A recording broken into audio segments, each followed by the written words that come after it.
First அடுப்பில் வந்துட்டு ஒரு கடாய் வச்சுருங்க. கடாயில் வந்து 1 டேபிள் ஸ்பூன் அளவுக்கு எண்ணெய் ஆட் பண்ணிக்கோங்க.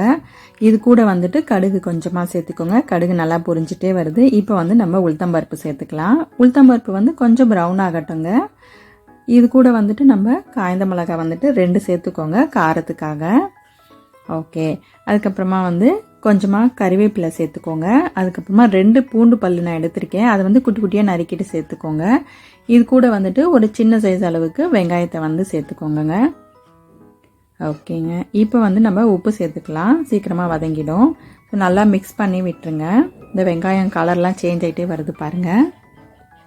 ஓகே, இந்த இடத்துல வந்துட்டு நம்ம பெருங்காயம் சேர்த்துக்கலாம். ரொம்ப வாசனையாக இருக்கும். கொஞ்சமாக வந்துட்டு மஞ்சத்தூள் சேர்த்துக்கோங்க. இதையும் வந்து நல்லா மிக்ஸ் பண்ணி விட்டுக்கோங்க. ஓகே, மிக்ஸ் பண்ணி விட்ட அப்புறமா வந்துட்டு நம்ம சின்ன சைஸ் அளவுக்கு நான் தக்காளி எடுத்திருக்கேங்க. ஸோ அந்த தக்காளியை வந்து நம்ம ஆட் பண்ணிக்கலாம்.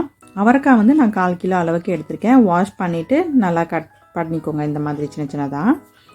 ஓகே, 2த்தையும் ஆட் பண்ணிவிட்டு நல்லா மிக்ஸ் பண்ணி விட்டுருங்க.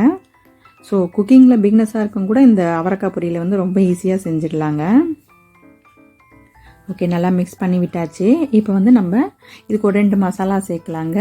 சாம்பார் பொடியும் கறி மசாலா சேர்த்துக்கோங்க. ரொம்ப ருசியாக இருக்கும். மறக்காமல் வந்துட்டு இந்த பொடியை சேருங்க. ரொம்ப டேஸ்ட்டாக இருக்கும் அவரைக்காய் பொரியல். ஓகே, நல்லா மிக்ஸ் பண்ணி விட்டாச்சுங்க. உப்பு வந்து இன்னும் தேவை அப்படின்னா நம்ம வந்துட்டு ஆட் பண்ணிக்கலாங்க. ஓகே, ஸோ நல்லா மிக்ஸ் பண்ணி விட்டுட்டு நம்ம வந்து தேவையான அளவுக்கு தண்ணி விட்டால் போதும். ரொம்ப தண்ணி விட வேண்டாங்க. ஓகே, இதுக்கு வந்து தேவையான அளவுக்கு தண்ணி விடுங்க போதும். ஸோ தண்ணி விட்டுட்டு மிக்ஸ் பண்ணி விட்டுட்டு அடுப்பை வந்து மீடியமில் வச்சுருங்க. நல்லா வெந்துடும்.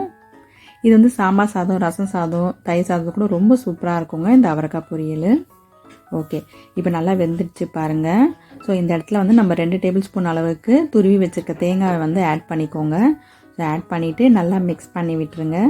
ஸோ ரொம்ப இன்னும் டேஸ்ட்டாக இருக்கும். இந்த சாம்பார் பொடி தேங்காயெல்லாம் போடும்போது ரொம்ப டேஸ்ட்டாக இருக்குங்க.